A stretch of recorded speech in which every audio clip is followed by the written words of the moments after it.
ਕੁਬੇਕ ਦੇ ਵੱਲੋਂ ਆਪਣੇ ਪ੍ਰੋਜੈਕਸ਼ਨ ਨੰਬਰਸ ਜਾਰੀ ਕਰ ਦਿੱਤੇ ਗਏ ਨੇ, ਜਿਹਦੇ ਚੱਲਦਿਆਂ ਇਹ ਖਤਰਾ ਹੈ ਕਿ ਆਉਂਦੇ ਸਮੇਂ ਦੇ ਵਿੱਚ ਇਸੇ ਮਹੀਨੇ ਦੇ ਅੰਦਰ ਮੌਤਾਂ ਦੀ ਗਿਣਤੀ 1300 ਤੋਂ 9000 ਤੱਕ ਹੋ ਸਕਦੀ ਹੈ। ਸੋ ਇਸ ਹਾਲਾਤ ਦੇ ਵਿੱਚ ਕਿਸ ਤਰ੍ਹਾਂ ਇਸ ਹਾਲਾਤ ਨੂੰ ਕਾਬੂ ਕਰਨ ਦੀ ਕੋਸ਼ਿਸ਼ ਕੀਤੀ ਜਾ ਰਹੀ ਹੈ, ਅਲਬਰਟਾ ਪ੍ਰੀਮੀਅਰ ਜੇਸਨ ਕੈਨੀ ਨੇ ਇਸ ਸੰਬੰਧੀ ਜਾਣਕਾਰੀ ਦਿੱਤੀ ਹੈ।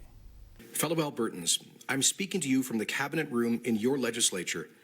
In this room, elected leaders have grappled with great challenges for over a century, from the terrible tragedy of the Great War to the Spanish flu pandemic that devastated our province a century ago, to the economic collapse of the Great Depression and the drought of the 1930s when Alberta's government could no longer pay its bills. While much was lost in each of those crises, Albertans pulled together. With equal measures of resolve and compassion, they struggled and emerged to a brighter future. Those Albertans left to us one of the most prosperous, generous, and freest societies on the face of the earth. We owe it to them and to future Albertans to do the same. Now, the Emergency Management Committee of Alberta's cabinet meets in this room to respond to the greatest challenge of our time. Today, we are facing not one crisis, but three. First, the greatest threat to public health in over a century, the COVID-19 pandemic. Second, the shutdown of much of the economy here and around the world, leading to a deep global recession. And thirdly, a collapse of global energy prices that threatens our largest industry and with it hundreds of thousands of jobs. All of this follows 5 years of economic fragility for our province. Faced with this triple threat, our job is to save both lives and livelihoods. Our first priority is protecting the health of Albertans. At the same time, the huge damage to our economy, to livelihoods, is also having a real impact on the health and well-being of Albertans. We can't focus on either the pandemic or the economy. The two are intertwined. We must do everything within our power to defeat the invisible enemy of the novel coronavirus. The more we do to stop the pandemic now, the faster we can restart our economy and pave a path to recovery. Folks, this is a time for complete candor. Tonight I will share with you Alberta Health's current projections about the COVID-19 threat to our public health and the depth of the economic adversity ahead. I'm not going to sugarcoat it. You need to know what we're up against. And I'll also share with you Alberta's plan to minimize lives lost and to relaunch our economy. As of tonight, 1,373 Albertans have tested positive for COVID-19. 42 of them are hospitalized and 26 have died. Our hearts go out to the loved ones of all of those lost. May their memory be a blessing. Our per capita number of recorded infections is the second highest in Canada after Quebec, but that's in part because our brilliant scientists and lab techs are conducting one of the highest levels of COVID-19 testing in the world.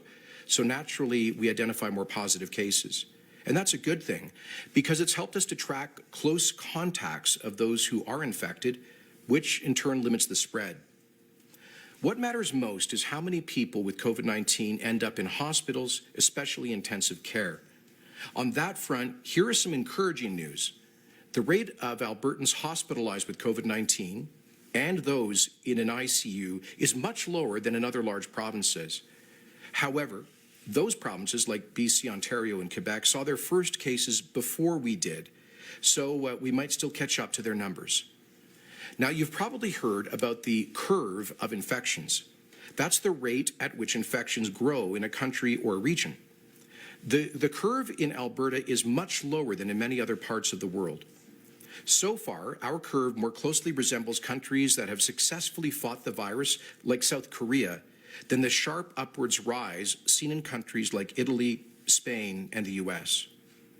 But the modeling done by Alberta Health shows that we're not out of the woods yet. Things could get much worse if we fail to follow the public health orders around social distancing and personal hygiene. We have two models, a probable scenario and an elevated one.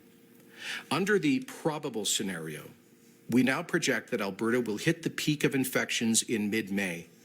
From the beginning of the outbreak to the end of this summer, we could see as many as 800,000 infections and between 400 and 3,100 deaths. Under the most serious but less likely elevated scenario, we would see infections peak at the beginning of May with as many as 1 million infections and between 500 and 6,600 deaths. Now, I know that these numbers can be overwhelming, but these models are not a done deal.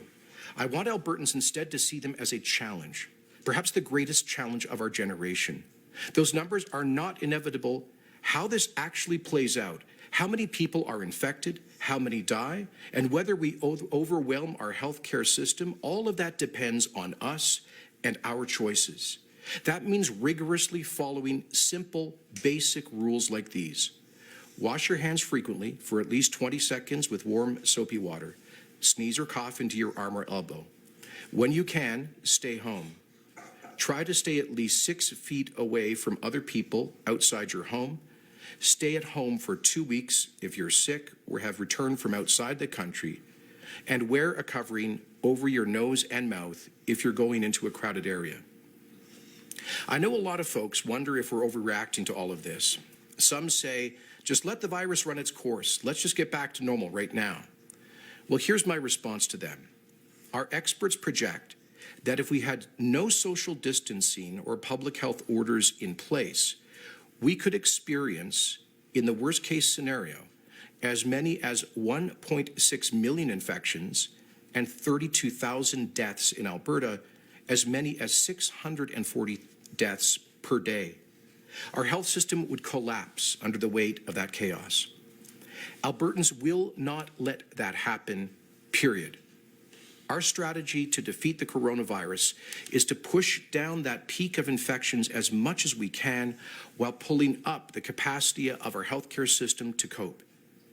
Thanks to the efforts of Albertans to follow our public health rules, we are pushing that curve down.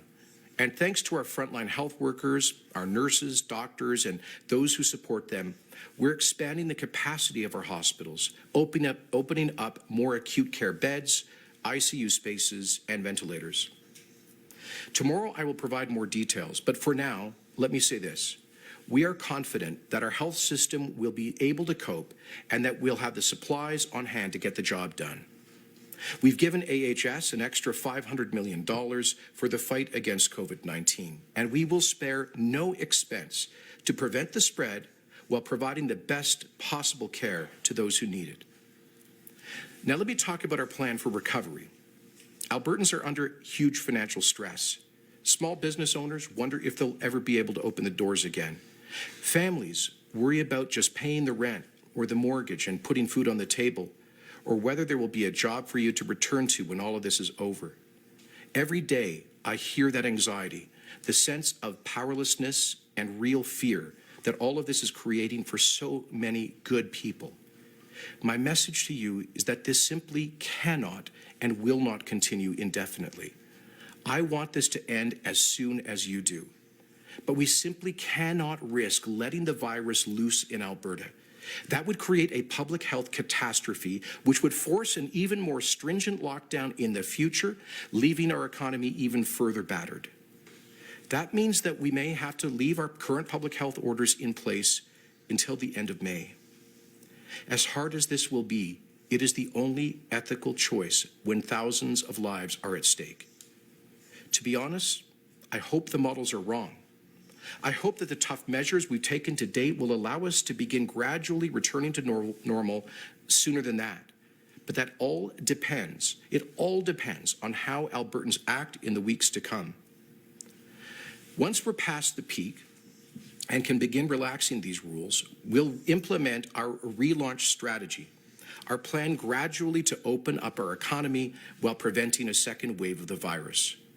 In this, we'll look to the example of countries like Taiwan, Singapore, and South Korea that have managed to keep most of their economies functioning with a low level of viral spread. Here are the key elements of our relaunch strategy that we're developing right now. Firstly, an aggressive system of mass testing using new tests that are being developed and approved to identify positive cases and those with immunity more quickly so we can get those folks back to work. Our plan is for Alberta to turn around as many as 20,000 tests a day and we are determined to continue leading the world in testing, the foundation of our relaunch strategy. Number two, more precise tracking of close contacts of those who are infected. We've done this better, I believe, than other Canadian provinces to date, and we will expand those efforts. Number three, strong border screening. I believe it was a mistake for Canada to wait so long to close our borders, especially from countries with high levels of infection. While Alberta doesn't control who can fly here, we will deploy a much more rigorous approach than the federal government has in screening and quarantining international arrivals. Number four, we will strictly enforce quarantine orders to ensure compliance, including using technology like smartphone apps. Number five, we'll encourage and facilitate the use of masks in crowded public spaces like mass transit. These and other smart, focused measures will allow us to relaunch our economy once the worst is over, while protecting ourselves from future outbreaks. We will closely study successful countries as our guide. And ultimately, this virus will pose a great threat to human health until a vaccine or effective drug treatments are widely available. And I'm happy to tell you that AHS is already participating in trials and will do everything we can to accelerate development of effective tests, drugs, and vaccines. Now, fellow Albertans, the end of the pandemic will not be the end of the economic downturn, the likes of which we have not seen since the 1930s. We expect a global economic recovery from COVID-19 later this year. But the crash in energy prices means that Alberta's downturn will be deeper and recovery slower than the rest of the world. Our largest industry has been battered for 5 years, and now Western Canadian oil has fallen as low in the past week as $3 a barrel. There is a very real possibility that as global inventories overflow, our energy will hit negative prices. We'll be paying people to take away our energy. I cannot overstate how grave the implications of this will be for jobs, our economy, and the financial security of Albertans. Much of this is due to the COVID-19 recession, and it has been made worse by a predatory price war led by Saudi Arabia and Russia, who are trying permanently to damage North America's energy industry. That is why we've begun discussions with U.S. leaders about a coordinated defense of North American energy to protect us from the reckless action of those regimes. It's also why we made an historic investment to start construction on the Keystone XL pipeline. With this, we are taking control of our economic destiny, investing with confidence in the future of Alberta. We've appointed an Economic Recovery Council made up of some of our province's brightest minds to develop a plan to get us through the crisis and to emerge with a stronger, more diversified economy. And we've taken extraordinary action to help families and employers, committing $12 billion so far to our COVID-19 action plan. That includes over two dozen initiatives like deferrals on taxes, mortgages, utility payments, and student loans, and extra money for homeless shelters and charities serving the isolated, and emergency isolation payments, and much more. And we will do more, including a huge new investment in job-creating infrastructure projects. But together with the collapse in revenues, this will have an enormous impact on our province's finances. You need to know that. Alberta's budget deficit this year may triple from $7 billion to almost $20 billion. We will face a great fiscal reckoning in the future. Now, I know that many Albertans are fearful of what lies ahead. But to quote a great leader at a time such as this, the only thing we have to fear is fear itself. We face the arduous days that lie before us in the warm courage of our unity. We have strong institutions in Alberta, and we have a remarkable culture of resilience. The character of Albertans is coming through in countless acts of kindness.